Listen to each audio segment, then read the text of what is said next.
ಪ್ರೀತಿ ಆಗಿರುವಂತದ್ದು.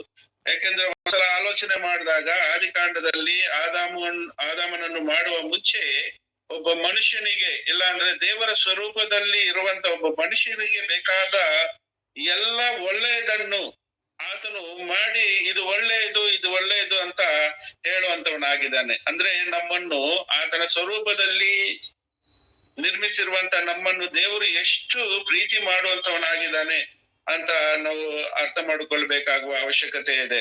ನಾವಾದ್ರೆ ಒಂದಿಲ್ಲ ಒಂದು ದಿವಸ ನಮ್ಮ ಮಕ್ಕಳಿಗೆ ಒಂದು ಒಳ್ಳೆಯದನ್ನು ಕೊಡ್ಬೋದು, ಇನ್ನೊಂದು ಕೆಟ್ಟದನ್ನು ಕೊಡ್ಬೋದು. ಆದ್ರೆ ತಂದೆಯಾದ ದೇವರು ಮಾತ್ರ ಯಾವಾಗಲೂ ನಮಗೆ ಒಳ್ಳೆಯದನ್ನೇ ಕೊಡುವಂತ ದೇವರಾಗಿರುವಂತವನಾಗಿದ್ದಾನೆ. ದೇವರು ನಮ್ಮನ್ನು ಪ್ರೀತಿ ಮಾಡುವಂತವನಾಗಿದ್ದಾನೆ. ಎಷ್ಟಂದ್ರೆ ಅದು ಅಪಾರವಾದಂತ ಪ್ರೀತಿ, ಕಮ್ಮಿ ಇಲ್ಲದಂತ ಪ್ರೀತಿ, ಅದು ಕೊರತೆಯಾಗದಂತ ಪ್ರೀತಿ. ಆದರೆ ತನ್ನ ಸ್ವರೂಪದಲ್ಲಿ ನಿರ್ಮಿತವಾಗಿರುವಂತ ನಾವುಗಳು ದೇವರ ವಿಷಯದಲ್ಲಿ ದೇವರು ಕೋರುವಂತದ್ದು ಏನಾಗಿದೆ, ಅದು ತುಂಬಾ ಪ್ರಾಮುಖ್ಯವಾದದ್ದು. ದೇವರು ನಮ್ಮನ್ನು ಪ್ರೀತಿ ಮಾಡುವಂತವನಾಗಿದ್ದಾನೆ. ಅವರ ಮಕ್ಕಳಾದಂತ ನಮ್ಮಿಂದ ದೇವರು ಏನು ಕೋರುವಂತವನಾಗಿದ್ದಾನೆ ಅನ್ನುವುದನ್ನು ನಾವು ನೋಡುವುದಾದ್ರೆ, ಪ್ರಸಂಗಿಯಲ್ಲಿ ನಾವು ನೋಡುತ್ತೇವೆ 12ನೇ ಅಧ್ಯಾಯ 13ನೇ ವಚನದಲ್ಲಿ, ಆತನು ಕೋರುವಂತದ್ದು ಚಿನ್ನ, ಬೆಳ್ಳಿ, ಬಂಗಾರ, ವಜ್ರ, ವೈಡೂರುಗಳು ಅಂತ ಆತನು ಕೇಳುವಂತವನಲ್ಲ. ಯಾಕಂದ್ರೆ ಆತನಿಗೆ ಸಮೃದ್ಧಿಯಾಗಿ ಇರುವಂತದ್ದಲ್ಲ. ಆದ್ರೆ ನಮ್ಮಿಂದ ದೇವರು ಕೋರುವಂತದ್ದು ಏನು, ಆತನು ನಮ್ಮನ್ನು ಬಹಳವಾಗಿ ಪ್ರೀತಿ ಮಾಡುವಂತವನಾಗಿದ್ದಾನೆ. ಆದ ಕಾರಣ ಆತನು ನಮ್ಮಿಂದ ಕೇಳುವಂತದ್ದು ಏನಂತ ಆಲೋಚನೆ ಮಾಡಿದಾಗ 12ನೇ ಅಧ್ಯಾಯ 13ನೇ ವಚನದಲ್ಲಿ ತೆಲುಗಿನಲ್ಲಿ ಇರುವಂತದ್ದು ಇಲ್ಲಿ ನಾನು ನೋಡಿದಾಗ, ದೇವರಲ್ಲಿ ಭಯದಿಂದ ಭಕ್ತಿಯಿಂದ ಇದ್ದು ದೇವರ ಒಂದು ಕಟ್ಟಳೆಗಳನ್ನು ಅನುಸರಿಸಿ ನಡೆದುಕೊಳ್ಳುವುದು. ಅಂದ್ರೆ ದೇವರು ಏನಕ್ಕೆ ಆಸೆ ಪಡುವಂತವನಾಗಿದ್ದಾನೆ, ದೇವರು ಕೊಡುವಂತ ಆಜ್ಞೆಗಳು, ದೇವರು ಕೊಡುವಂತ ಕಟ್ಟಳೆಗಳ ಪ್ರಕಾರ ನಾವು ತನ್ನ ಮಕ್ಕಳು ನಡೆಯಬೇಕಂತ ಆಸೆ ಪಡುವಂತವನಾಗಿದ್ದಾನೆ. ಈ ಭೂಮಿ ಮೇಲೆ ಇರುವಂತ ತಂದೆ ತಾಯಿಗಳು ಮಕ್ಕಳ ವಿಷಯದಲ್ಲೂ ಕೂಡ ತಂದೆ ತಾಯಿಗಳು ಕೋರುವಂತದ್ದು ಅದೇ. ತಂದೆ ತಾಯಿಗಳು ಮಕ್ಕಳನ್ನು ಪ್ರೀತಿಸಿ ಅವರಿಗೆ ಕೊಡಬೇಕಾದಂತ ಭೌತಿಕವಾದಂತ ತಂದೆ ತಾಯಿಗಳೇ ಮೇಲನ್ನು ಹುಡುಕಿ ಹೋಗಿ ಕೊಡುವಂತವರಾಗಿದ್ದಾರೆ. ಆದ್ರೆ ತಂದೆಯಾದ ದೇವರು ಎಲ್ಲವನ್ನು ಒಳ್ಳೆಯದನ್ನೇ ಕೊಡುವಂತ ತಂದೆ ನಮಗೆ ನಮ್ಮಿಂದ ಕೋರಿಕೊಳ್ಳುವುದು ಏನಂದ್ರೆ, ಆತನಲ್ಲಿ ಭಯದಿಂದ ಭಕ್ತಿಯಿಂದ ಇದ್ದು ಆತನು ಕಟ್ಟಡಗಳನ್ನು ವಾಕ್ಯಾನುಸಾರವಾದ ರೀತಿಯಲ್ಲಿ ನಾವು ನಡಿಬೇಕಂತ ಆತನು ಕೋರಿಕೊಳ್ಳುವಂತನಾಗಿದ್ದಾನೆ. ಯಾರಾದ್ರೂ ಒಂದು 12ನೇ ಅಧ್ಯಾಯ 13ನೇ ವಚನ ಕನ್ನಡದಲ್ಲಿ ನೀವು ಓದಬೇಕಾಗಿ ನಮ್ಗೆ ವಿನಂತಿ ಮಾಡ್ಕೊಳ್ತಾ ಇದ್ದೇನೆ. ಯಾರಾದ್ರೂ ಆನ್ಲೈನ್ ಅಲ್ಲಿ ಇರುವಂತವರು. ವಿಷಯ ತೀರ್ತು ಎಲ್ಲವೂ ಕೇಳಿ ಮುಗಿಯಿತು. ದೇವರಿಗೆ ಭಯಪಟ್ಟು ಆತನ ಆಜ್ಞೆಗಳನ್ನು ಕೈಗೊಳ್ಳುವ ಮನುಷ್ಯರೆಲ್ಲರ ಕರ್ತವ್ಯ ಇದೆ. ಕರ್ತವ್ಯ ಅಂತ ಹೇಳುವಂತವನಾಗಿದ್ದಾನೆ. ಅಂದ್ರೆ ಭೂಮಿ ಮೇಲೆ ಇರುವಂತವರ ಒಂದು ದೇವರ ಪರವಾಗಿ ದೇವರ ಮಕ್ಕಳಾಗಿರುವಂತ ನಾವು, ನಮ್ಮ ಕರ್ತವ್ಯ ಏನು?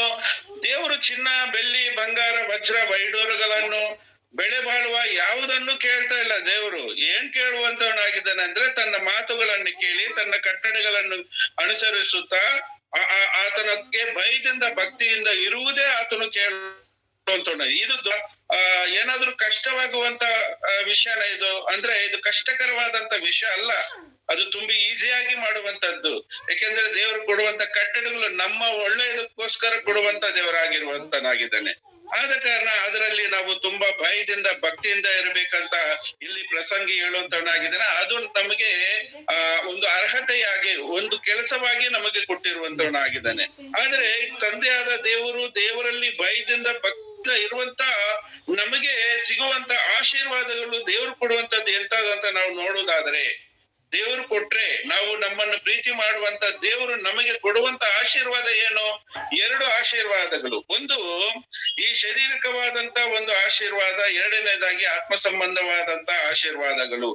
ಈ ಭೌತಿಕವಾದಂತ ಇಲ್ಲಾಂದ್ರೆ ಶರೀರಕ್ಕೆ ಸಂಬಂಧಪಟ್ಟ ಆಶೀರ್ವಾದಗಳು ಆಲ್ರೆಡಿ ಭೂಮಿಯಲ್ಲಿ ಎಲ್ಲವನ್ನು ಇಟ್ಟಿದ್ದಾನೆ. ಸೃಷ್ಟಿಯಲ್ಲಿ ಎಲ್ಲವನ್ನೂ ಇಟ್ಟಿದ್ದಾನೆ. ಸೂರ್ಯನನ್ನಿಟ್ಟಿದ್ದಾನೆ, ಚಂದ್ರನನ್ನಿಟ್ಟಿದ್ದಾನೆ, ಭೂಮಿಯಲ್ಲಿ ಅನೇಕ ವಸ್ತುಗಳಲ್ಲಿ ಇಟ್ಟಿರುವಂತವನಾಗಿದ್ದಾನೆ, ಸಮುದ್ರದಲ್ಲಿ ಎಲ್ಲವನ್ನು ಇಟ್ಟಿರುವಂತವನಾಗಿದ್ದಾನೆ, ವಜ್ರಗಳಿಟ್ಟಿದ್ದಾರೆ, ಬೆಳ್ಳಿ, ಬಂಗಾರ ಎಲ್ಲವನ್ನು ಇಟ್ಟಿರುವಂತವನಾಗಿದೆ. ಅದು ಯಾರಿಗೋಸ್ಕರ ಅಂದ್ರೆ ತನ್ನ ಮಕ್ಕಳಿಗೋಸ್ಕರ ಈ ಶರೀರಕ್ಕೆ ಬೇಕಾಗುವಂತ ಎಲ್ಲದನ್ನು ಅಚ್ಚುಕಟ್ಟಾಗಿ ಮಾಡಿರುವಂತ ದೇವರಾಗಿದ್ದಾನೆ. ಆದ್ರೆ ಆತ್ಮ ಸಂಬಂಧವಾಗಿ ದೇವರು ಅದನ್ನ ಆಲ್ರೆಡಿ ಕೊಟ್ಟಿರುವಂತವನಾಗಿದ್ದಾನೆ. ಆದ್ರೆ ದೇವರು ಕೊಡುವಂತ ಆತ್ಮ ಸಂಬಂಧವಾದಂತ ಒಂದು ಆಶೀರ್ವಾದ ಯಾರ್ಯಾರಿಗೆ ಕೊಡುತ್ತಾನಂದ್ರೆ ದೊಡ್ಡವರಿಗಾಗಲಿ ಚಿಕ್ಕವರಿಗಾಗಲಿ ಎಲ್ಲರಿಗೂ ಸರಿ ಸಮಾನವಾಗಿ ಕೊಡುವಂತವನಾಗಿದ್ದಾನೆ. ಯಾರಿಗೆ? ತನ್ನ ಕಟ್ಟಡಗಳನ್ನು ತನ್ನ ಭಯದಿಂದ ಭಕ್ತಿಯಿಂದ ಇರುವಂತ ತನ್ನ ವಾಕ್ಯಾನುಸಾರವಾಗಿ ನಡೆಯುವಂತ ಮಕ್ಕಳಿಗೆ ಆತ್ಮೀಕವಾಗಿ ಕೊಡುವಂತ ಆಶೀರ್ವಾದಗಳು ಅದು ಉನ್ನತವಾದದ್ದು. ನಾವು ನೋಡುವಂತವರಾಗಿದ್ದೇವೆ. ದಾವೀದ ಕೀರ್ತನೆ 115ನೇ ಕೀರ್ತನೆ 13ನೇ ವಚನ. 115 ಕೀರ್ತನೆ 13ನೇ ವಚನದಲ್ಲಿ ನಾವು ನೋಡುವುದಾದ್ರೆ, ಇಸ್ರಾಯೇಲ ಮನೆತನದವರನ್ನು ಆಶೀರ್ವದಿಸುವನು, ಆರೋನನ ಮನೆತನದವರನ್ನು ಆಶೀರ್ವದಿಸುವನು, ತನ್ನ ಭಕ್ತರನ್ನು ಆಶೀರ್ವದಿಸುವನು. ಇಲ್ಲಿ 13ನೇ ವಚನದಲ್ಲಿ ತೆಲುಗಿನಲ್ಲಿ ಪಿನ್ನಲ ನೇಮಿ ಪೆದ್ದಲ ನೇಮಿ, ಚಿಕ್ಕವರಾಗಲಿ ದೊಡ್ಡವರನ್ನಾಗಲಿ ದೇವರಲ್ಲಿ ಭಯದಿಂದ ಭಕ್ತಿಯಿಂದ ಇರುವಂತ ಎಲ್ಲರನ್ನು ದೇವರು ಆಶೀರ್ವಾದಿಸುವಂತೆ ಇಲ್ಲಿ ಹೇಳುವಂತವನಾಗಿದ್ದಾನೆ. 13ನೇ ವಚನ ಓದಿದ್ರ ನೀವು? ಸರ್, ಕೀರ್ತನೆ 115 13ನೇ ವಚನ ಓದಿದ್ದೀನ್ರಿ. ಹೌದು. ಇಲ್ಲಿ ನಮ್ ತೆಲುಗಲ್ಲಿ ಏನಿದೆ ಅಂದ್ರೆ, ಚಿಕ್ಕವರನ್ನು ದೊಡ್ಡವರನ್ನು ತನ್ನಲ್ಲಿ ಭಯದಿಂದ ಭಕ್ತಿಯಿಂದ ಇರುವಂತ ತನ್ನ ಮಕ್ಕಳಿಗೆ ದೇವರು ಆಶೀರ್ವಾದವನ್ನು ಕೊಡುವಂತವನಾಗಿದ್ದಾನೆ ಅಂತ ಹೇಳುವಂತವನಾಗಿದ್ದಾನೆ. ಆದ್ರೆ ದೇವರು ಯಾವಾಗ್ಲೂ ನಮ್ಗೆ ಆಕಾಶದಲ್ಲಿರುವಂತ ಎಲ್ಲವನ್ನು ನಮಗೋಸ್ಕರ ಮಾಡಿರುವಂತವನಾಗಿದ್ದಾನೆ. ಭೂಮಿಯಲ್ಲಿರುವ ಎಲ್ಲವನ್ನು ನಮಗೋಸ್ಕರ ಮಾಡಿರುವಂತವನೇ. ಅಂದ್ರೆ ಪರ್ಟಿಕ್ಯುಲರ್ ಆಗಿ ಆತ್ಮೀಕವಾಗಿ ನಮಗೆ ಯಾವ ರೀತಿಯಾಗಿ ಆಶೀರ್ವಾದ ಮಾಡಿದಂದ್ರೆ, ನಾವು FSC ಪತ್ರಿಕೆಯಲ್ಲಿ ನಾವು 1ನೇ ಅಧ್ಯಾಯದಲ್ಲಿ ನೋಡಿದಾಗ ಸಕಲ ವಿಧವಾದ ಆತ್ಮೀಯ ಆಶೀರ್ವಾದಗಳನ್ನು ಅಲ್ಲಿ ಹೇಳುವಂತವನಾಗಿದ್ದಾನೆ. ಸಕಲ ವಿಧವಾದ ಪರಲೋಕ ಸಂಬಂಧಪಟ್ಟಂತ ಪ್ರತಿ ಆಶೀರ್ವಾದ 3ನೇ ವಚನದಿಂದ ನಾವು ನೋಡುವುದಾದ್ರೆ ಇಲ್ಲಿ ಹೇಳುವಂತವನಾಗಿದ್ದಾನೆ. 1:3 ನಮ್ಮ ಕರ್ತನಾದ ಯೇಸು ಕ್ರಿಸ್ತನ ದೇವರು ತಂದೆ ಆಗಿರುವ ಆತನಿಗೆ ಸ್ತೋತ್ರ. ಆತನು ಪರಲೋಕದಲ್ಲಿನ ಸಕಲ ಆತ್ಮೀಯ ವರಗಳನ್ನು ನಮಗೆ ಕ್ರಿಸ್ತ ಯೇಸುವಿನಲ್ಲಿ ಅನುಗ್ರಹಿಸಿದ್ದಾನೆ. ಪರಲೋಕದಲ್ಲಿ ಸಂಬಂಧಪಟ್ಟ ಆತ್ಮೀಯ ಪ್ರತಿ ಆಶೀರ್ವಾದಗಳನ್ನು ನಮ್ಮ ಕರ್ತನಾದ ಯೇಸು ಕ್ರಿಸ್ತನಲ್ಲಿ ನಮಗೆ ಕೊಟ್ಟಿರುವಂತವನಾಗಿದ್ದಾನೆ. ಆದ್ರೆ ಒಂದು ಕಾಲದಲ್ಲಿ ನಾವು ದೇವರ ಮಕ್ಕಳಾಗಿ ಇರುವಂತ ನಾವು ಚಿಕ್ಕ ಮಕ್ಕಳಿಗೆ ಪಾಪವಿಲ್ಲದಂತ ಮಕ್ಕಳು ದೇವರ ಮಕ್ಕಳವರು ಕಾಲಕ್ರಮೇಣ ನಾವು ಮಾಡುವಂತ ಆಜ್ಞೆಗಳನ್ನು ಮೀರುವುದರ ಮೂಲಕ ದೇವರಿಗೆ ದೂರವಾಗಿರುವಂತ ನಮ್ಮನ್ನು ನಮ್ಮ ಕರ್ತನಾದ ಯೇಸು ಕ್ರಿಸ್ತನ ರಕ್ತದಲ್ಲಿ ನಮ್ಮನ್ನು ದೇವರು ಏನು ಮಾಡಿರುವಂತವನಾಗಿದ್ದಾನೆ ಅಂದ್ರೆ ತಿರುಗಿ ಮಕ್ಕಳನ್ನಾಗಿ ಮಾಡಿಕೊಂಡಿರುವಂತವನ. ಅದು ಎಷ್ಟು ದೊಡ್ಡ ಆಶೀರ್ವಾದ ಅಂದ್ರೆ ತಿರುಗಿ ನಾವು ಪರಲೋಕ ರಾಜ್ಯಕ್ಕೆ ವಾರಸರನ್ನಾಗಿ ಆಗುವಂತೆ ಮಾಡುವ ಒಂದು ದೊಡ್ಡ ಆಶೀರ್ವಾದ. ಕ್ರಿಸ್ತನನ್ನೇ ನಮಗೋಸ್ಕರ ಮುಡುಪಾಗಿ ಇಟ್ಟಿರುವಂತದ್ದು, ಕ್ರಿಸ್ತನನ್ನೇ ನಮಗೋಸ್ಕರ ತ್ಯಾಗವನ್ನಾಗಿ ಇಟ್ಟಿರುವಂತ ಒಂದು ಅದರಲ್ಲಿ ತ್ಯಾಗವು ಇರುವಂತದ್ದನ್ನು ನಾವು ನೋಡುವಂತವರಾಗಿದೆ. ನಾವು ಕುಮಾರರಾಗಬೇಕಾದ್ರೆ ಯೇಸು ಕ್ರಿಸ್ತನು ಶಾರೀರಿಕವಾಗಿ ಆತನು ಕಷ್ಟಗಳನ್ನು ಬಾಧೆಗಳನ್ನು ಅನುಭವಿಸಬೇಕು. ನೋಡಿ, ದೇವರು ನಮ್ಮ ಮೇಲೆ ಎಷ್ಟು ಪ್ರೀತಿ ಇಲ್ಲವನಂತ ತನ್ನ ಒಬ್ಬನೇ ಕುಮಾರನಾದಂತ ಯೇಸು ಕ್ರಿಸ್ತನು ನಮಗೋಸ್ಕರ ಬಲಿಯನ್ನಾಗಿ ಕೊಟ್ಟಿರುವ ಒಂದು ಸನ್ನಿವೇಶವನ್ನು ನಾವು ನೋಡಿದಾಗ ದೇವರು ತನ್ನ ಸ್ವರೂಪದಲ್ಲಿ ನಿರ್ಮಿತವಾಗಿರುವಂತ ತನ್ನ ಮಕ್ಕಳಾದಂತ ನಮ್ಮ ಮೇಲೆ ಎಷ್ಟು ಅಪಾರವಾದಂತ ಪ್ರೀತಿ, ಅಂದ್ರೆ ಕೊರತೆ ಇಲ್ಲದಂತ ಪ್ರೀತಿ, ಒಬ್ಬನೇ ಮಗನಾದ ಯೇಸು ಕ್ರಿಸ್ತನನ್ನು ಕೂಡ ಶ್ರಮೆಗೆ ಒಳಪಡಿಸುವುದಕ್ಕೆ ದೇವರು ಹಿಂಜರಿಯಲ್ಲ ಅಂತ ಇದನ್ನು ನಾನು ನೋಡುವಂತವನೇ. ಕ್ರಿಸ್ತನಲ್ಲಿ ಪರಲೋಕದಲ್ಲಿ ಇರುವ ಸಕಲ ಆಶೀರ್ವಾದಗಳು ಸಿಗುವಂತೆ ನಮಗೆ ಆ ಒಂದು ಆಶೀರ್ವಾದಗಳನ್ನು ಮಾಡುವಂತವನಾಗಿದ್ದಾನೆ. ನಾವು 14ನೇ ಯೋಹನನ ಬರೆದ ಸುವಾರ್ತೆ 14ನೇ ಅಧ್ಯಾಯದಲ್ಲಿ ನೋಡಿದಾಗ ನಾವು ದೇವರ ಕುಮಾರರಾಗುವಂತೆ, ದೇವರ ಆಸ್ತಿಗೆ ವಾರಸುರರಾಗುವಂತೆ ನಮ್ಮನ್ನು ದೇವರು ಆಯ್ಕೆ ಮಾಡಿಕೊಂಡು 14ನೇ ಅಧ್ಯಾಯದಲ್ಲಿ ನಾವು ನೋಡಿದಾಗ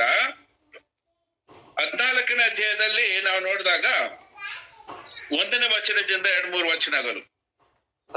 ನಿಮ್ಮ ಹೃದಯವು ಕಳವಳಗೊಳ್ಳದೆ ಇರಲಿ, ದೇವರನ್ನು ನಂಬಿರಿ, ನನ್ನನ್ನು ನಂಬಿರಿ. ನನ್ನ ತಂದೆ ಮನೆಯಲ್ಲಿ ಬಹಳ ಬಿಡಾರಗಳು ಅವೆ. ಇಲ್ಲದಿದ್ದರೆ ನಿಮಗೆ ಹೇಳುತ್ತಿದ್ದೇನೋ, ನಿಮಗೆ ಸ್ಥಳವನ್ನು ಸಿದ್ಧ ಮಾಡುವುದಕ್ಕೆ ಹೋಗುತ್ತೇನಲ್ಲ. ನಾನು ಹೋಗಿ ನಿಮಗೆ ಸ್ಥಳವನ್ನು ಸಿದ್ಧ ಮಾಡಿದ ಮೇಲೆ ತಿರುಗಿ ಬಂದು ತಿರುಗಿ ಬಂದು ನಿಮ್ಮನ್ನು ಕರ್ಕೊಂಡು ಹೋಗಿ ನನ್ನ ಬಳಿಗೆ ಸೇರಿಸಿಕೊಳ್ಳುವೆನು. ಯಾಕೆಂದ್ರೆ ನಾನಿರುವ ಸ್ಥಳದಲ್ಲಿ ನೀವು ಸಹ ಇರಬೇಕು ಮತ್ತು ನಾನು ಹೋಗುವ ಸ್ಥಳ ಮಾರ್ಗ ನಿಮಗೆ ತಿಳಿದದೆ ಅಂದನು. ನೋಡಿ, ಇಲ್ಲಿ ಅಚ್ಚುಕಟ್ಟಾಗಿ ಯೇಸು ಕ್ರಿಸ್ತನು ಪರಲೋಕ ಸಂಬಂಧವಾದ ಆಶೀರ್ವಾದಗಳನ್ನು ಕೊಡುವಂತೆ ದೇವರು ನಮಗೆಗೋಸ್ಕರ ಇಟ್ಟಿರುವಂತದ್ದು ಪರಲೋಕ ರಾಜ್ಯದ ಸ್ವಾಸ್ಥ್ಯವನ್ನು, ಆಸ್ತಿಯನ್ನು ಇಲ್ಲಿ ಯೇಸು ಕ್ರಿಸ್ತನು ಆತನು ಹೋಗುವ ಸಂದರ್ಭದಲ್ಲಿ ಅಲ್ಲಿರುವಂತ ಇಸ್ರಾಯೇಲ್ಯರಿಗೆ ತನ್ನ ಶಿಷ್ಯರಿಗೆ ಹೇಳುವ ವಿಷಯವೇನಂದ್ರೆ, ನಾನು ಹೋಗುತ್ತಿದ್ದೇನೆ ನಿಮಗೋಸ್ಕರ, ನಿಮಗೆ ಸ್ಥಳವನ್ನು ಸಿದ್ಧ ಮಾಡ್ಲಿಕ್ಕೆ ನಾನು ಹೋಗುವಂತವನಾಗಿದ್ದಾನೆ. ನಾನು ಎಲ್ಲಿದ್ದೇನೋ ಅಲ್ಲಿ ನೀವು ಕೂಡ ಇರುಲಿಕ್ಕೆ ನಾನು ಒಳ್ಳೆಯ ಬಿಡಾರಗಳನ್ನು ನಿಮಗೋಸ್ಕರ ಸಿದ್ಧ ಮಾಡ್ಲಿಕ್ಕೆ ನಾನು ಹೋಗುವಂತವನಾಗಿದ್ದೇನೆ. ಆದ ಕಾರಣ ನಾನು ಎಲ್ಲಿರುವಂತವನಾಗಿದ್ದನೋ ನೀವು ಕೂಡ ಅಲ್ಲಿರುವಂತೆ. ಯೇಸು ಕ್ರಿಸ್ತನು ಎಲ್ಲಿರುವಂತವನಾಗಿದ್ದಾನೆ? ದೇವರ ತಂದೆಯ ಬಲಭಾಗದಲ್ಲಿ ಆತನು ಸಿಂಹಾಸನ ಹಾಕೊಂಡು ಕೂತಿರುವಂತವನಾಗಿದ್ದಾನೆ. ಎಲ್ಲಿ? ಪರಲೋಕ ರಾಜ್ಯದಲ್ಲಿ. ಅಂದ್ರೆ ಪರಲೋಕ ರಾಜ್ಯವು ದೇವರ ತಂದೆಯಾದ ದೇವರು ಇರುವಂತಹ ಒಂದು ಲೋಕವಾಗಿದೆ. ಕ್ರಿಸ್ತನು ತಾನು ಎಲ್ಲಿರುವಂತವನಾಗಿದ್ದನು ಅಲ್ಲಿಗೆ ನಮ್ಮನ್ನು ಕರ್ಕೊಂಡು ಹೋಗುವಂತೆ ಇಲ್ಲಿ ನಮ್ಗೆ ಹಾಮಿಯನ್ನು ಕೊಡುವಂತವನಾಗಿದ್ದಾನೆ. ನೋಡಿ, ಇಂಥ ಅದ್ಭುತವಾದಂತ ಆತ್ಮೀಕವಾದಂತ ಆಶೀರ್ವಾದಗಳನ್ನು ನಮಗೆ ಕೊಡುವಂತೆ ದೇವರು ಇಲ್ಲಿ ಇಷ್ಟಪಡುವಂತವನಾಗಿದ್ದಾನೆ. ಇಲ್ಲಿ ನಾವು ನೋಡುವುದಾದ್ರೆ ದೇವರಲ್ಲಿ ಭಯದಿಂದ ಭಕ್ತಿಯಿಂದ ಇರುವಂತವರಿಗೆ ಇದು ನಾನು ಕೊಡುವಂತದ್ದು ಅಂತ ಹೇಳುವಂತವನಾಗಿದ್ದಾನೆ. ಒಂದ್ಸಲ ನಾವು ಆತನು ಎರಡನೇ ವಿಷಯದಾಗಿ ನಾವು ನೋಡುವುದಾದ್ರೆ ಆತನು ಆತ್ಮ ಸಂಬಂಧವಾದ ಆಶೀರ್ವಾದಗಳನ್ನು ಕೊಡುವಂತವನಾಗಿದ್ದಾನೆ. ಇನ್ನೊಂದು ಭೌತಿಕವಾದಂತ ಆಶೀರ್ವಾದಗಳನ್ನ ಆಲ್ರೆಡಿ ಕೊಡುತ್ತಾ ಇದ್ದಾನೆ. ಇದು ನಾವು ಮನದಲ್ಲಿ ಇರಬೇಕಾದ ಒಂದು ಸಂಗತಿ.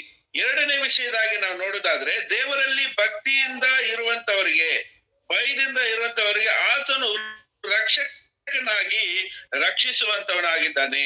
ಇಲ್ಲಿ ನಾವು ನೋಡುವುದಾದ್ರೆ 34ನೇ ಕೀರ್ತನೆ, ಒಂದ್ಸಲ 34ನೇ ಕೀರ್ತನೆ ಒಂದ್ಸಲ ತೆಗೆದುಕೊಂಡ್ರೆ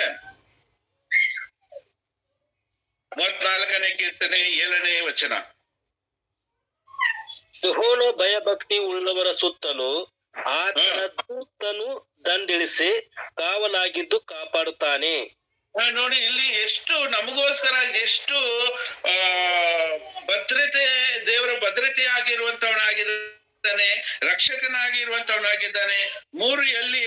7ರಲ್ಲಿ ಹೇಳುವಂತವನಾಗಿದ್ದಾನೆ ಅಂದ್ರೆ ಯೆಹೋವನಲ್ಲಿ ಭಯದಿಂದ ಭಕ್ತಿಯಿಂದ ಇರುವಂತ ತನ್ನ ಮಕ್ಕಳಿಗೆ ದೇವದೂತರು ಸೆಕ್ಯೂರಿಟಿಯಾಗಿ ಇರುವಂತೆ ಆತನು ರಕ್ಷಕನಾಗಿ ಅಂದ್ರೆ ಸೆಕ್ಯೂರಿಟಿಯಾಗಿ ದೇವದೂತರನ್ನು ನಮಗೋಸ್ಕರ ಇರಿಸುವಂತವನಾಗಿದ್ದಾನೆ. ನೋಡಿ, ತನ್ನ ಮಕ್ಕಳಾದಂತ ನಮ್ಮ ಮೇಲೆ ದೇವರ ಒಂದು ಅಪಾರವಾದಂತ ಪ್ರೀತಿ, ನಾವು ತಪ್ಪಿ ಹೋಗದಂತೆ ನಮ್ಮನ್ನು ರಕ್ಷಿಸುವುದಕ್ಕೆ ದೇವದೂತರನ್ನು ನಮಗೆ ಒಂದು ಸೆಕ್ಯೂರಿಟಿ ಆಗಿ ಇಡ್ಲಿಕ್ಕೆ ಆತನು ಆಸೆ ಪಡುವಂತವನಾಗಿದೆ. ಆದ ಕಾರಣ ನಾವು ಮಾಡಬೇಕಾಗುವ ಒಂದು ವಿಷಯ ಏನಂದ್ರೆ ದೇವರಲ್ಲಿ ನಾವು ಭಯದಿಂದ ಭಕ್ತಿಯಿಂದ ಆತನ ಮಾತುಗಳ ಅನುಸಾರವಾಗಿ ನಡೆಯಬೇಕು. ವಾಕ್ಯಾನುಸಾರವಾಗಿ ನಡೆದರೆ ಮಾತ್ರ ಆತನು ರಕ್ಷಕನಾಗಿ ನಮ್ಗೆ ಇರುವಂತವನಾಗಿದ್ದಾನೆ.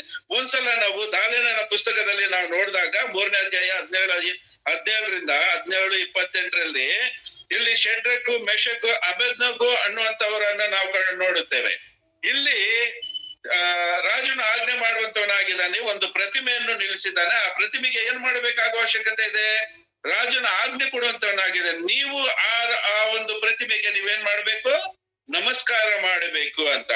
ಇದರಲ್ಲಿ ದೇವರಲ್ಲಿ ಭಯದಿಂದ ಭಕ್ತಿಯಿಂದ ಇರುವಂತ ಶೆಡ್ರಕ್, ಮೆಷಕ್, ಅಬೇದ್ನೆಗೋ ಇಲ್ಲಿ ಅವರ ವಿಷಯದಲ್ಲಿ ನಾವು ಕಂಡಾಗ ಅವರಿಗೆ ಎಷ್ಟು ಧೈರ್ಯ ಇರುವುದು ಒಂದ್ಸಲ ಆಲೋಚನೆ ಅಂತ ಧೈರ್ಯ ನಮಗಿದೆಯಾ? ನಮ್ಮ ಪ್ರಾಣವನ್ನು ಮುಡುಪಾಗಿ ಇಡುವಂತೆ ನಮಗೆ ಅಷ್ಟು ಧೈರ್ಯ ಇದೆಯಾ? ದಾನಿಯೇಲನ ಪುಸ್ತಕದಲ್ಲಿ 3ನೇ ಅಧ್ಯಾಯದಲ್ಲಿ ಆ ವಿಷಯಗಳು ಹೇಳುವಂತವನಾಗಿದ್ದಾರೆ. 3ನೇ ಅಧ್ಯಾಯ 17ನೇ ವಚನ. ನಾವು ಸೇವಿಸುವ ದೇವರಿಗೆ ಚಿತ್ತವಿದ್ದರೆ ಆತನು ಉರಿಯುವ ಅಂಗಿ ಒಳಗಿಂದ ನಮ್ಮನ್ನು ಬಿಡಿಸಬಲ್ಲನು. ಹೇಗೋ ನಿನ್ನ ಕೈಯಿಂದ ನಮ್ಮನ್ನು ಬಿಡಿಸುವವನು ಚಿತ್ತವಿಲ್ಲದಿದ್ದರು ರಾಜನೇ, ಇದು ನಿನಗೆ ತಿಳಿದಿರಲಿ, ನಾವು ನಿನ್ನ ದೇವರುಗಳನ್ನು ಸೇವಿಸುವುದಿಲ್ಲ, ನೀನು ನಿಲ್ಲಿಸಿದ ಬಂಗಾರದ ಪ್ರತಿಮೆಯನ್ನು ಪೂಜಿಸುವುದಿಲ್ಲ ಎಂದು ಉತ್ತರ ಕೊಟ್ಟರು. ನೋಡ್ದ, ಇಲ್ಲಿ ಶಾರೀರಿಕವಾದಂತ ಒಂದು ಪ್ರತಿಮೆಗೆ ದೇವರ ಮಕ್ಕಳನ್ನು ಅದನ್ನ ಆರಾಧನೆ ಮಾಡಿ ಅದಕ್ಕೆ ಕೈ ಮುಗಿದಿ ಅದಕ್ಕೆ ಅಡ್ಡ ಬೀಳ್ರಿ ಅಂತ ರಾಜಾಜ್ಞೆ. ಅದು ರಾಜಾಜ್ಞೆ ಕೊಟ್ರೆ ಮಾಡದೇ ಇದ್ರೆ ಏನಾಗುತ್ತೆ? ಅದು ಶಿಕ್ಷೆಗೆ ಗುರಿ ಮಾಡುವಂತವರಾಗಿದ್ದಾರೆ, ಇಲ್ಲಾಂದ್ರೆ ಹಾನಿ ಮಾಡುವಂತವರಾಗಿದ್ದಾರೆ. ಇಲ್ಲಿ ಶದ್ರಕ್ ಮೆಷಕ್ ಅಬೇದ್ನೆಗೋ ಇವರು ಹೇಳುವ ಒಂದು ವಿಷಯವನ್ನು ನಾವು ನೋಡುವುದಾದ್ರೆ ರಾಜ ಅಂತ ಹೇಳುವಂತವರಾಗಿದ್ದಾರೆ. ರಾಜನನ್ನು ರಾಜ ಅಂತ ಹೇಳುವುದು ಅದು ಸಾಮಾನ್ಯವಾದಂತ ವಿಷಯವಲ್ಲ. ಒಂದು ವೇಳೆ ನಮ್ಮ ದೇವರಾದಂತ ಯೆಹೋವ ದೇವನು ನಮ್ಮನ್ನು ರಕ್ಷಿಸದೇ ಇದ್ದರೂ ಕೂಡ ನಿಮ್ಮ ಪ್ರತಿಮೆಗೆ ನೀವು ಮಾಡಿಟ್ಟಿರುವಂತ ಪ್ರತಿಮೆಗೆ ನಾವು ನಮಸ್ಕಾರ ಮಾಡುವುದಲ್ಲ ಅಂತ ಒಂದು ಖಚಿತವಾಗಿ ಹೇಳುವ ಒಂದು ವಿಷಯವನ್ನು ನಾವು ನೋಡುವಂತವರಾಗಿದೆ. ಅಂದ್ರೆ ನಮ್ಮ ಕರ್ತನಾದ ನಮ್ಮ ದೇವರಾಗಿರುವಂತ ಯೆಹೋವ ದೇವರಲ್ಲಿ ಇಟ್ಟಿರುವಂತ ಭಯ ಭಕ್ತಿ ಅಂತದ್ದು ಒಂದ್ಸಲ ಆಲೋಚನೆ ಮಾಡಿ. ಆತನ ಆಜ್ಞೆಗಳನ್ನು ಅನಿಸುವವರಲ್ಲಿ ಎಷ್ಟು ಧೈರ್ಯ ಇರುತ್ತೋ ಒಂದ್ಸಲ ಆಲೋಚನೆ ಮಾಡಿ. ದೇವರು ಇಲ್ಲಿ ಶದ್ರಕ್ಕೂ ಮೆಷಕ್ಕೂ ತಮ್ಮ ಪ್ರಾಣಗಳಿಗೆ ಭಯ ಪಟ್ಟಿಲ್ಲ. ನಾವು ಸಾಯ್ತೀವಂತ ಅವ್ರು ಭಯ ಪಟ್ಟಿಲ್ಲ. ಯಾಕೆ ಭಯ ಪಟ್ಟಿಲ್ಲ? ಯಾವ್ದಕ್ಕೆ ಭಯ ಪಟ್ರಂದ್ರೆ ಪರಲೋಕದಲ್ಲಿ ಶಾಶ್ವತನಾಗಿರುವಂತ ದೇವರಿಗೆ ಅವರು ಭಯಪಟ್ರು. ಅದು ದೇವರ ಆಜ್ಞೆ ಅಲ್ಲ. ಅವರನ್ನು ಪೂಜಿಸುವುದು ದೇವರ ಆಜ್ಞೆ ಅಲ್ಲ. ಎಲ್ಲಿ ನೋಡುವಂತವರಾಗಿದ್ದಾವೆ? 2ನೇ ಪುಸ್ತಕದಲ್ಲಿ ಏನೋ ನಿರ್ಗಮಕಾಂಡ ಕನ್ನಡದಲ್ಲಿ ಏನು ಹೇಳುವಂತವ್ರ ಅದಕ್ಕೆ 20ನೇ ಅಧ್ಯಾಯ ವಿಮೋಚನಾ ಕಾಂಡ 20ನೇ ಅಧ್ಯಾಯ 1ರಿಂದ ನೋಡುವುದಾದ್ರೆ ಈ ಭೂಮಿಯ ಮೇಲೆ ಆಗಲಿ ಭೂಮಿಯ ಕೆಳಗಡೆ ಆಗಲಿ ನೀರಿನ ಒಳಗಡೆ ಆಗಲಿ ಯಾವುದರ ರೂಪವನ್ನು ನೀವು ಮಾಡಿಕೊಳ್ಳಬಾರದು. ಅದಕ್ಕೆ ಆದ್ರೆ ಅದಕ್ಕೆ ಅದನ್ನು ಪೂಜಿಸಬಾರದು, ಅದಕ್ಕೆ ನಮಸ್ಕಾರ ಮಾಡಬಾರದು ಅಂತ ದೇವರು ಕೊಟ್ಟಿರುವಂತ ಆಜ್ಞೆ. ಈ ಆಜ್ಞೆಗೆ ಈ ಶದ್ರಕ್ಕೂ ಮೆಷಕ್ಕೂ ಇದನ್ನು ತಿಳಿದುಕೊಂಡಂತ ಶದ್ರಕ್ಕೂ ಮೆಷಕ್ ಅಬೇದ್ನೆಗೋ ಒಂದು ವೇಳೆ ನಮ್ಮ ದೇವರು ನಮ್ಮನ್ನು ರಕ್ಷಿಸದೇ ಇದ್ದರೂ ಕೂಡ ನಿಮ್ಮ ಪ್ರತಿಮೆಗೆ ನೀವು ಮಾಡಿರುವಂತ ಒಂದು ಬಂಗಾರದ ಪ್ರತಿಮೆಗೆ ನಾವು ನಮಸ್ಕಾರ ಮಾಡುವುದಿಲ್ಲ ಅಂತ ಇಲ್ಲಿ ಖಚಿತವಾಗಿ ಹೇಳುವ ಒಂದು ವಿಷಯ. ನಾವಾದ್ರೂ ಹೇಳುವಂತವರಾಗಿರ್ತವಾ? ನಮ್ಮ ಪ್ರಾಣಕ್ಕೆ ಭಯ ಪಟ್ಕೊಂಡು ನಾವು ಅದಕ್ಕೆ ಶರಣಾಗಿ ಬಿಡ್ತೀವಿ. ಆದ್ರೆ ಅವರ ಒಂದು ಧೈರ್ಯ ಯಾರ ಮೇಲೆ ಇದೆ ಅಂದ್ರೆ ಅವರ ಧೈರ್ಯ ಏನಂದ್ರೆ ಯೆಹೋವ ದೇವರೇ ಅವರಿಗೆ ಧೈರ್ಯ. ಒಂದು ವೇಳೆ ಇಲ್ಲಿ ನಾವು ನಮಸ್ಕಾರ ಮಾಡಿ ಇಲ್ಲಿ ಸತ್ತೋದ್ರೆ ಶಾಶ್ವತವಾಗಿ ನರಕದಲ್ಲಿ ಒಂದು ನಿತ್ಯಾಗ್ನಿಯಲ್ಲಿ ನಾವು ನಿತ್ಯವೂ ಶಿಕ್ಷೆಯನ್ನು ಅನುಭವಿಸಬೇಕಾಗುವ ಅವಶ್ಯಕತೆ ಇದೆ. ಇಲ್ಲಾದ್ರೂ ಸ್ವಲ್ಪ ಕಾಲ. ಆದರೆ ಪರಲೋಕ ರಾಜ್ಯದ ದೇವರು ಕೊಡುವಂತ ಶಿಕ್ಷೆ ಎಂದೆಂದಿಗೂ ಶಾಶ್ವತವಾಗಿ ಕೊಡುವಂತ ಒಂದು ಶಾಶ್ವತವಾಗಿ ಇರುವಂತ ಒಂದು ಶಿಕ್ಷೆಗೆ ಭಯಪಟ್ಟು ಅವರು ಆ ಒಂದು ವಿಷಯದಲ್ಲಿ ತುಂಬಾ ಜಾಗೃತಿಯಿಂದ ನಡೆದುಕೊಳ್ಳುವ ವಿಷಯ ಆಗಿದೆ. ಇಲ್ಲಿ ದೇವರಲ್ಲಿ ಈ 2 ವಿಷಯಗಳನ್ನು ನಾವು ನೋಡಿದ್ದೇವೆ. ಒಂದು, ದೇವರು ನಮ್ಮನ್ನು ರಕ್ಷಿಸುವುದಕ್ಕೆ ದೇವದೂತರನ್ನು ನಮಗೆ ಸೆಕ್ಯೂರಿಟಿ ಆಗಿ ಇಡುವಂತನಾಗಿದ್ದಾನೆ. ನಾವು ಅದೇ ರೀತಿಯಾಗಿ ದೇವರಲ್ಲಿ ಭಯದಿಂದ ಭಕ್ತಿಯಿಂದ ಇರಬೇಕಾಗುವ ಅವಶ್ಯಕತೆ ಇದೆ. ನಾವು ಭಯದಿಂದ ಭಕ್ತಿಯಿಂದ ಇರುವಂತವ್ರಿಗೆ ದೇವರು ಆಶೀರ್ವಾದಗಳನ್ನು ಕೊಡುವಂತ ದೇವರಾಗಿರುವಂತವನಾಗಿದ್ದಾನೆ. ಅದೇ ಮೂರನೇ ಒಂದು ಪಾಯಿಂಟ್ ಅನ್ನು ನಾವು ನೋಡಿದಾಗ ದೇವರ ಮಕ್ಕಳಾಗಿರುವಂತ ನಮಗೆ ದೇವರು ಭಯದಿಂದ ಭಕ್ತಿಯಿಂದ ಇರುವಂತ ಜನರಿಗೆ ಅಲ್ಲಿ ಹೇಳುವಂತ ಒಂದು ವಿಷಯ ಏನಂದ್ರೆ ಎಲ್ಲ ವಿಧವಾದಂತ ಮೇಳುಗಳನ್ನು ಇಲ್ಲಾಂದ್ರೆ ಒಳ್ಳೆಯದನ್ನೇ ಕೊಡುವಂತ ದೇವರಾಗಿರುವಂತವನಾಗಿದ್ದಾನೆ. ಇಲ್ಲಿ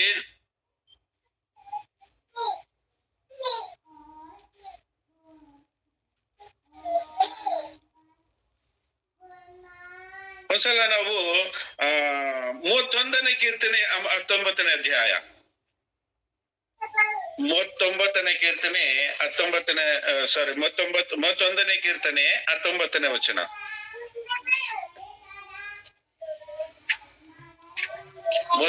ಕೀರ್ತನೆ 19ನೇ ವಚನ.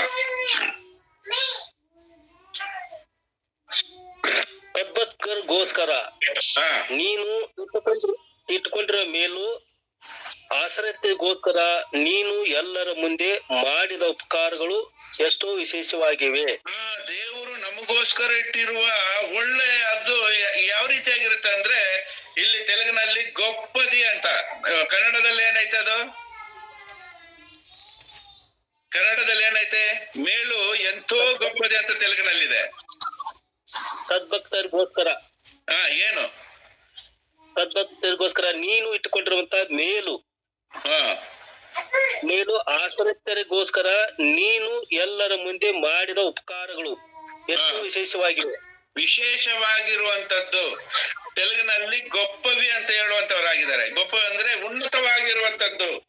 ದೇವರು ಭಯದಿಂದ ಭಕ್ತಿಯಿಂದ ತನ್ನ ಮಕ್ಕಳಿಗೆ ವಾಕ್ಯಾನುಸಾರವಾದ ವಾಕ್ಯ ಕ್ರಮವಾಗಿ ಇರುವಂತ ದೇವರ ಮಕ್ಕಳಿಗೆ ದೇವರು ಮಾಡುವಂತ ಮೇಳುಗಳು ಯಾವ ರೀತಿಯಾಗಿರುತ್ತೆ ಅಂದ್ರೆ ಉನ್ನತವಾಗಿ ಇರುವಂತದ್ದಾಗಿದೆ. ನೋಡಿ, ಯೇಸು ಕ್ರಿಸ್ತನಲ್ಲಿ ನಮ್ಗೆ ಕೊಟ್ಟಿರುವಂತ ಉನ್ನತವಾದಂತದ್ದು ಏನಂದ್ರೆ, ಒಂದು ರಕ್ಷಣೆ ಅನ್ನುವುದು ತುಂಬಾ ಉನ್ನತವಾದಂತದ್ದು, ಜೀವ ಅನ್ನುವುದು ನಮ್ಗೆ ಉನ್ನತವಾದಂತದ್ದು. ಆದ್ರೆ ಅದಿಲ್ಲದೆ ನಾವು ಪರಲೋಕದ ದೇವರಿಗೆ ನಾವು ವಾರಸರು ಅನ್ನುವಂಥದ್ದು ನಮ್ಮ ಉನ್ನತವಾದದ್ದು. ಅಂದ್ರೆ ದೇವರು ನಮಗೆ ಕ್ರಿಸ್ತನಲ್ಲಿ ನಮ್ಮನ್ನು ಮಕ್ಕಳನ್ನಾಗಿ ಮಾಡಿರುವಂತ ದೇವರು ನಮಗೋಸ್ಕರ ಇಟ್ಟಿರುವಂತದ್ದು ತುಂಬಾ ಮೇಲಾಗಿರುವಂತದ್ದು.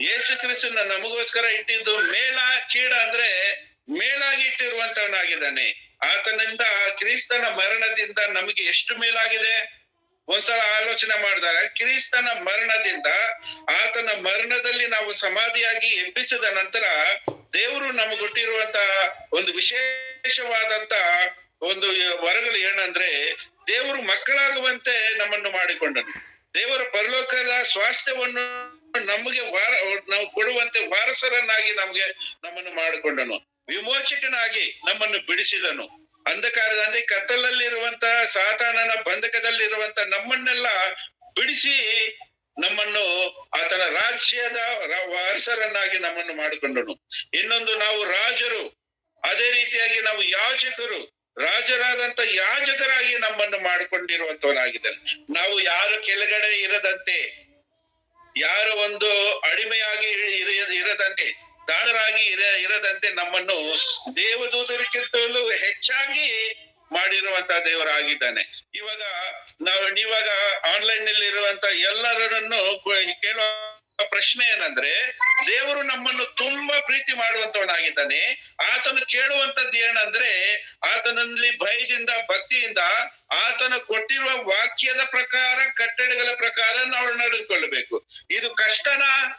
ಈ ಲೋಕದಲ್ಲಿ ಎಲ್ಲರಿಗೂ ಕಷ್ಟಕರವಾಗಿ ಯೋಚನೆ ಮಾಡಿದ್ದಾರೆ. ದೇವರು ಕೇಳಲಿಲ್ಲ ಬಂಗಾರ, ವಜ್ರ, ವೈಡೂರುಗಳನ್ನು, ಗೋಮತಿಗೆ ಯಾವುದನ್ನು ಕೇಳ್ತಾ ಇಲ್ಲ. ನಮ್ಮ ಮೇಲೆ ಯಾವ ಭಾರವನ್ನು ಇಟ್ಟಿಲ್ಲ.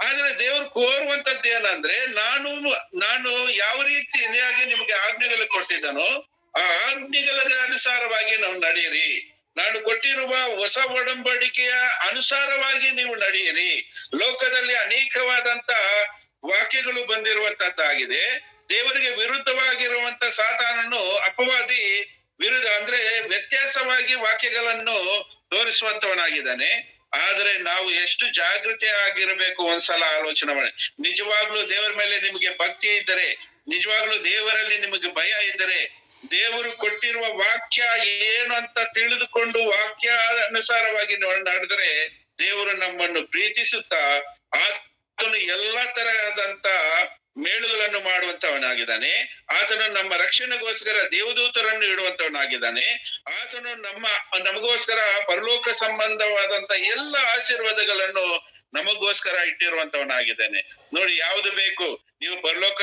ದೇವರು ಇಟ್ಟಿರುವಂತ ಈ ಎಲ್ಲವೂ ಬೇಕಾ? ಇಲ್ಲಾಂದ್ರೆ ಸಾತಾನನು ಈ ಒಂದು ಲೋಕದಲ್ಲಿ ಈ ತಾತ್ಕಾಲಿಕವಾಗಿ ತೋರಿಸುವ ಆಶೆಗಳಿಗೆ ನಾವು ಮರಿ ಹೋಗ್ಬಿಟ್ಟು ಈ ಕ್ಷಣ ಮಾತ್ರದ ಒಂದು ಸಂತೋಷಕ್ಕೆ ನಾವು ಬಳಿಯಾಗೋಣ.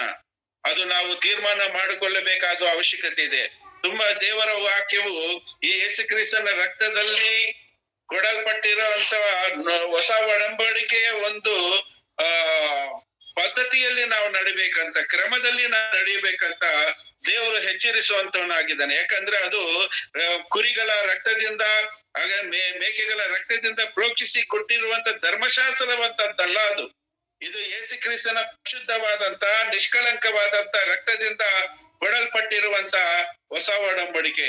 ಇದು ಯಾರನ್ನು ಯಾರು ಸೇರಿಸಲಿಕ್ಕೆ ಆಗೋದಿಲ್ಲ, ಇದರಲ್ಲಿ ಒಂದನ್ನು ತೆಗೆಯಲಿಕ್ಕೂ ಕೂಡ ಆಗೋದಿಲ್ಲ. ಕಾರಣ ಏನಂದ್ರೆ ಇದು ಅಚ್ಚುಕಟ್ಟಾಗಿ ಕ್ರಿಸ್ತನ ರಕ್ತದಲ್ಲಿ ಪ್ರೋಕ್ಷಿಸಿ ನಮಗೆ ಕೊಟ್ಟಿರುವಂತ ಒಂದು ಹೊಸ ಒಡಂಬಡಿಕೆಯ ಕಟ್ಟಳೆಗಳು. ಈ ಕಟ್ಟಳೆಗಳಿಗೋಸ್ಕರ ನಾವು ಮೀರಿಯುವುದಾದರೆ, ಇಲ್ಲಿ ಮತ್ತೇನ ಬರೆದ ಸುವಾರ್ತೆಯಲ್ಲಿ 15ನೇ ವಚನದಲ್ಲಿ ನೋಡುವುದಾದ್ರೆ, ಮನುಷ್ಯರು ಕಲ್ಪಿಸುವ ಪದ್ಧತಿಗಳು ಈ ಲೋಕದಲ್ಲಿದೆ. ಯಾವ್ದನ್ನ ನಾವು ತುಂಬಾ ನೋಡುವಂತವರಾಗಿದ್ದಾರೆ ಅಂದ್ರೆ ಮನುಷ್ಯರು ಕಲ್ಪಿಸುವ ಪದ್ಧತಿಗಳನ್ನು ನಾವು ತುಂಬಾ ನೋಡುವಂತವರಾಗಿದ್ದಾರೆ. ಯಾಕಂದ್ರೆ ಮನುಷ್ಯರಿಗೆ ಭಯಪಡ್ತೀವಿ, ಆದ್ರೆ ದೇವರಿಗೆ ಭಯಪಡಲ್ಲ. ಮನುಷ್ಯರಿಗೆ ಮಾತ್ರ ನಾವು ಭಯಪಡ್ತೀವಿ, ದೇವರಿಗೆ ಭಯಪಡಲ್ಲ. ಯಾಕಂದ್ರೆ ದೇವರು ನಮಗ್ ಕಾಣಲ್ವಲ್ಲ. 15 ಅಧ್ಯಾಯ 7ನೇ ವಚನದಲ್ಲಿ, ವೇಷಧಾರಿಗಳೇ, ಈ ಪ್ರಜೆಗಳು ತುಟಿಯಲ್ಲಿ ನನ್ನನ್ನು ಘನಪಡಿಸ್ತಾ ಇದ್ದಾರೆ, ಅವರ ಹೃದಯ ನನಗೆ ಯಾವ ರೀತಿಯಾಗಿದೆ ಅಂದ್ರೆ ದೂರವಾಗಿದೆ. ಕಾರಣ ಏನು? ಮನುಷ್ಯರು ಕಲ್ಪಿಸಿದಂತ ಪದ್ಧತಿಗಳು ದೈವೋಪದೇಶಗಳೆಂದು ಬೋಧಿಸುತ್ತಾ ಅವರು ನನ್ನ ವ್ಯರ್ಥವಾಗಿ ಹಾಗಾದ್ರೆ ಮನುಷ್ಯರು ಏನಾದ್ರೂ ಒಂದು ಡಿಫರೆಂಟ್ ನ್ಯೂ ಟೆಸ್ಟಿಮೆಂಟ್ ಅಂದ್ರೆ ಹೊಸ ಒಡಂಬಡಿಕೆಯಲ್ಲಿ ಇಲ್ಲದೆ ಒಂದು ತಗೊಂಡ್ಬಂದ್ರೆ ಅದನ್ನು ನಾವು ಅಂಗೀಕಾರ ಮಾಡ್ಲಿಕ್ಕೆ ಸಾಧ್ಯ ಇಲ್ಲ. ಯಾಕಂದ್ರೆ ಅದು ದೇವರು ಮೆಚ್ಚುವಂತದ್ದಲ್ಲ ಅಂತ ನಾವು ತಿಳಿದುಕೊಳ್ಬೇಕಾಗುವ ಅವಶ್ಯಕತೆ ಇದೆ. ನ್ಯೂ ಟೆಸ್ಟಿಮೆಂಟ್ ಪರಲೋಕ ರಾಜ್ಯಕ್ಕೆ ಸೇರಿಸುವಂತ ಒಂದು ದಾರಿಯ ದೀಪವಾಗಿದೆ. ನಿನ್ನ ವಾಕ್ಯವು ನನ್ನ ಕಾಳಿಗಳಿಗೆ ದಾರಿ ದೀಪವಾಗಿದೆ ಅಂತ ನಾವು ಕೀರ್ತನೆಗಳನ್ನು ನೋಡ್ಕೊಳ್ತೇವೆ. ಆದ ಕಾರಣ ದೇವರು ನಮ್ಮನ್ನು ಎಷ್ಟು ಪ್ರೀತಿ ಮಾಡುವಂತನಾಗಿದ್ದನೋ ಆತನು ಕೋರುವುದೇನಂದ್ರೆ ಆತನಲ್ಲಿ ಭಯದಿಂದ ಭಕ್ತಿಯಿಂದ ಇದ್ದು ಆತನು ಕೊಟ್ಟಿರುವ ಕಟ್ಟಳೆಗಳ ಅನುಸಾರವಾಗಿ ವಾಕ್ಯದ ಅನುಸಾರವಾಗಿ ನಾವು ನಡೆಯಬೇಕಂತ ದೇವರು ಕೋರ್ಕೊಳ್ಳುವಂತವನಾಗಿದ್ದಾನೆ. ನೋಡಿ, ಇದು ಕೂಡ ನಾವು ಮಾಡಿಲ್ಲ ಅಂದ್ರೆ, ಯಾರೋ ಹೇಳಿದ್ರು ವಾಕ್ಯ ಅದು ಸತ್ಯನ ಅಸತ್ಯನ ಗ್ರಂಥದಲ್ಲಿ ನಾವು ಹುಡುಕಿ ತಿಳಿದುಕೊಳ್ಳಬೇಕು. ಇವಾಗ ನಾನು ಹೇಳಿರುವ ಸತ್ಯ ಅಸತ್ಯಗಳು ಬೈಬಲ್ ನಲ್ಲಿ ಇದೆಯಾ? ದೇವರು ಪರಿಶುದ್ಧಾತ್ಮನ ಆವೇಶದಿಂದ ಬರೆಯಲ್ಪಟ್ಟಿರುವ ವಾಕ್ಯಗಳನ್ನು ಹೇಳುವಂತವನಾಗಿದ್ದಾನ, ಇಲ್ಲ ಸ್ವಂತ ವಾಕ್ಯಗಳನ್ನು ಹೇಳುವಂತವನಾಗಿದ್ದಾನ? ಅದನ್ನ ಪರಿಶೀಲನೆ ಮಾಡಬೇಕಾಗುವ ಅವಶ್ಯಕತೆ ಇಲ್ಲಿ ಆನ್ಲೈನ್ ಅಲ್ಲಿರುವ ಕೇಳುವಂತ ಎಲ್ಲರಿಗೂ ಆ ಒಂದು ಬಾಧ್ಯತೆ ಇದೆ. ಏನು ನಾನು ಹೇಳ್ತಾ ಇದ್ದೇನೆ ನೀವು ಕೇಳ್ಬೇಕಂತ ಅಲ್ಲ, ನಿಮಗೂ ಓದು ಬಂದಿದೆ, ಬರಹ ಬಂದಿದೆ, ನೀವು ಓದಿ ಸತ್ಯನ ಅಸತ್ಯನ ಅನ್ನುವಂತೆ ಪರೀಕ್ಷಿಸಬೇಕಾದಂತ ಒಂದು ಜ್ಞಾನವನ್ನು ದೇವರು ಕೊಟ್ಟಿರುವಂತವನಾಗಿದ್ದಾನೆ. ಆ ಹೊಸ ಒಡಂಬಡಿಕೆಯ ಒಂದು ದಾರಿಯಲ್ಲಿ ನಾವು ನಡಿಬೇಕಾದ್ರೆ ಅಚ್ಚುಕಟ್ಟಾಗಿ ಆ ನ್ಯೂ ಟೆಸ್ಟಿಮೆಂಟ್ ಅನ್ನ ಅಚ್ಚುಕಟ್ಟಾಗಿ ಓದಬೇಕು. ಇದರಲ್ಲಿ ನಾವು ಓದಿಕೊಂಡು ನಾವು ನಿತ್ಯ ಜೀವವನ್ನು ನಾವು ಸೇರಿಕೊಳ್ಬೇಕಾಗುವ ಅವಶ್ಯಕತೆ ಇದೆ. ಆದ ಕಾರಣ ಈ ಒಂದು ರಾತ್ರಿಯ ಸಮಯದಲ್ಲಿ ದೇವರು ನಮ್ಮನ್ನು ಎಷ್ಟೋ ಪ್ರೀತಿ ಮಾಡುವಂತವನಾಗಿದ್ದಾನೆ. ಯಾವಾಗಲೂ ಇವತ್ತು ನಾಳೆ ನಾಳಿದ್ದು ಯಾವಾಗಲೂ ಶಾಶ್ವತವಾಗಿ ಆತನು ನಮ್ಮನ್ನು ಪ್ರೀತಿ ಮಾಡುವಂತ ದೇವರಾಗಿದ್ದಾನೆ. ಆದ ಕಾರಣ ಈ ನಮ್ಮ ತಂದೆ ತಾಯಿಗಳಾದಂತ ನಮಗೋಸ್ಕರ ಒಂದ್ ಇಡ್ಬೋದು, ಇನ್ನೊಂದು ಹಿಡದೆ ಹೋಗ್ಬೋದು. ಒಂದ್ಸಲ ತೋರಿಸಿರುವ ಪ್ರೀತಿ ಇನ್ನೊಂದ್ಸಲ ಕಮ್ಮಿ ಆಗ್ಬೋದು. ಆದ್ರೆ ಅಂತ ದೇವರಲ್ಲ, ಸಮಾನವಾಗಿ ಪ್ರೀತಿಯನ್ನು ತೋರಿಸುವಂತದ್ದು, ಕಡಿಮೆ ಇಲ್ಲದಂತೆ ದೇವರ ಪ್ರೀತಿಯನ್ನು ತೋರಿಸುವಂತದ್ದು. ಯೇಸು ಕ್ರಿಸ್ತನು ನಮ್ಮ ಮೇಲೆ ಅಪಾರವಾದ ಪ್ರೀತಿಯನ್ನು ತೋರಿಸಿದ್ದಾನೆ. ಯಾಕಂದ್ರೆ ತಂದೆ ಇವರು ಏನು ಮಾಡುತ್ತಿದ್ದಾರೋ ಇವರು ಅರಿಯರು, ಇವರನ್ನು ಕ್ಷಮಿಸಿ ಅನ್ನುವ ಒಂದು ಅಪಾರವಾದಂತ ಪ್ರೀತಿಯನ್ನು ನಮ್ಮ ಮೇಲೆ ತೋರಿಸುವಂತವನಾಗಿದ್ದಾನೆ ನಮ್ಮ ಕರ್ತನಾದಂತ ಯೇಸು ಕ್ರಿಸ್ತನು. ಆತನ ಆ ಪ್ರೀತಿಯಲ್ಲಿ ಒಂದು ತ್ಯಾಗ ಇದೆ, ಆ ಪ್ರೀತಿಯಲ್ಲಿ ನೋವಿದೆ, ಆ ಪ್ರೀತಿಯಲ್ಲಿ ಒಂದು ಶ್ರಮೆ ಇದೆ, ಆ ಪ್ರೀತಿಯಲ್ಲಿ ಹಿಂಸೆ ಇದೆ, ಆ ಪ್ರೀತಿಯಲ್ಲಿ ಅವಮಾನ ಇದೆ. ಈ ಎಲ್ಲವನ್ನು ಸಹಿಸಿಕೊಂಡು ನಮ್ಮನ್ನು ಪ್ರೀತಿ ಮಾಡುವಂತವನಾಗಿದ್ದಾನೆ ಯೇಸು ಕ್ರಿಸ್ತು. ಈ ಒಂದು ಸಮಯದಲ್ಲಿ ಯೇಸು ಕ್ರಿಸ್ತನ ರಕ್ತದ ಮೂಲಕ ಕೊಡಲ್ಪಟ್ಟಿರುವಂತ ಹೊಸ ಒಡಂಬಡಿಕೆಯ ದಾರಿಯಲ್ಲಿ ನಾವು ನಡೆಯಬೇಕು. ಹೊಸ ಒಡಂಬಡಿಕೆ ಹೇಳ್ತದೆ, ಅದರ ಪ್ರಕಾರ ನಾವು ನಡೆಯಬೇಕಾದ ಅವಶ್ಯಕತೆ ಇದೆ. ದೇವರು ಕೇಳಿಕೊಳ್ಳುವುದು ಅದೊಂದು ಮಾತ್ರ. ಆತನು ಹೆಚ್ಚಾಗಿ ಭೂಲೋಕದಲ್ಲಿರುವಂತ ವಜ್ರ ವೈಡೂರ್ಯಗಳು ಯಾವುದು ಕೇಳ್ತಾ ಇಲ್ಲ. ನಿನ್ನ ಮಗಳನ್ನು ಬಲಿ ಕೊಡುವಂತೆ, ನಿನ್ನ ಮಗನನ್ನು ಬಲಿ ಕೊಡುವಂತೆ ದೇವರು ಕೇಳ್ತಾ ಇಲ್ಲ. ದೇವರು ನರರ ಬಲಿಯನ್ನು ಕೋರುವಂತ ದೇವರಲ್ಲ ನಮ್ಮ ದೇವರು. ಆತನು ಪ್ರೀತಿ ಸ್ವರೂಪನು. ಆತನು ಹೇಳಿದ ಮಾತಿನ ಪ್ರಕಾರ ನಡೆಯಬೇಕೆನ್ನುವುದೇ ಅದು ನಮ್ಗೆ ಒಳ್ಳೆಯದ. ಎಸ್, ಪರಲೋಕಕ್ಕೆ ಸೇರುವಂತದ್ದು. ಅಲ್ಲಿ ಯೋಹನನ ಬರೆದ ಸುವಾರ್ತೆಯಲ್ಲಿ ನಾವು ನೋಡುವಂತವನಾಗಿದ್ದಾನೆ. ಒಂದ್ಸಲ ಯೋಹನನ ಬರೆದ ಸುವಾರ್ತೆಯಲ್ಲಿ ಒಂದ್ಸಲ ನಾನು ಅದು ಹುಡುಕಿ ಕೊಡ್ತೇನೆ ನಿಮ್ಗೆ. ಅಲ್ಲಿ ಏನ್ ಹೇಳುವಂತವನಾಗಿದ್ದಾನೆ ಅಂದ್ರೆ,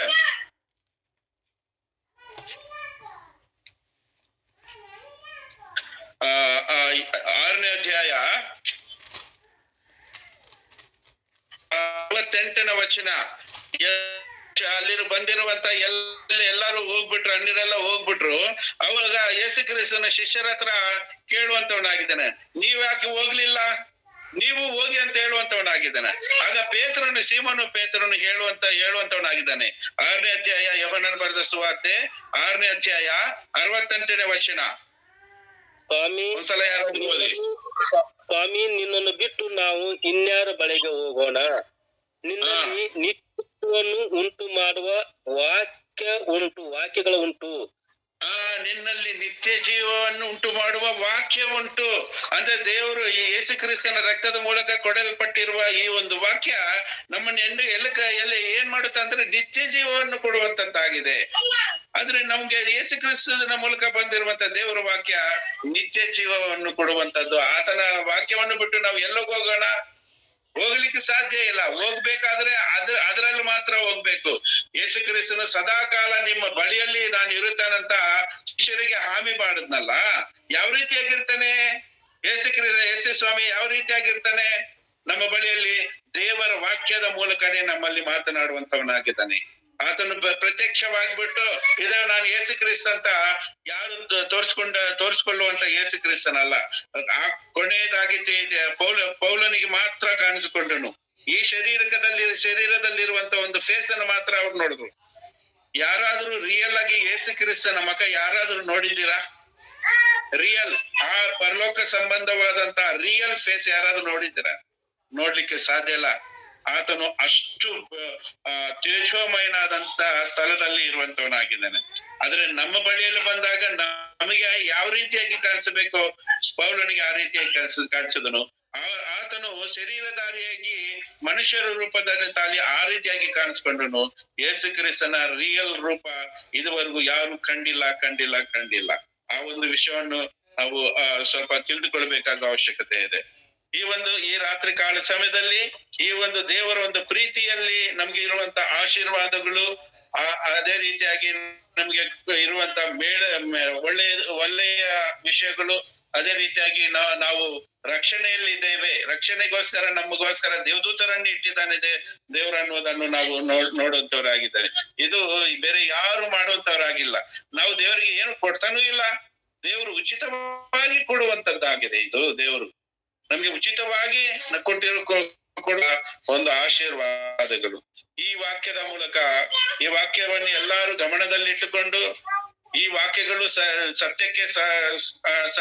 ಸತ್ಯವಾಗಿದೆಯಾ ಇಲ್ಲವಂತ ಆಲೋಚನೆ ಮಾಡಿಕೊಂಡು, ನಾನು ಹೇಳಿರುವ ವಿಷಯಗಳು ಬೈಬಲ್ ನಲ್ಲಿ ಇದೆಯಾ ಇಲ್ಲವಂತ ಪರಿಶೀಲನೆ ಮಾಡಿಕೊಂಡು ಇದರ ಪ್ರಕಾರ ನಡೀಬೇಕಾಗಿ ನಾನು ಎಚ್ಚರಿಸಿಕೊಳ್ಳುತ್ತಾ ಪ್ರೀತಿಯಿಂದ ನಿಮ್ಮನ್ನು ಕೂಡ ಎಚ್ಚರಿಸುತ್ತೇನೆ. ಎಲ್ಲರಿಗೂ ವಂದನೆಗಳು.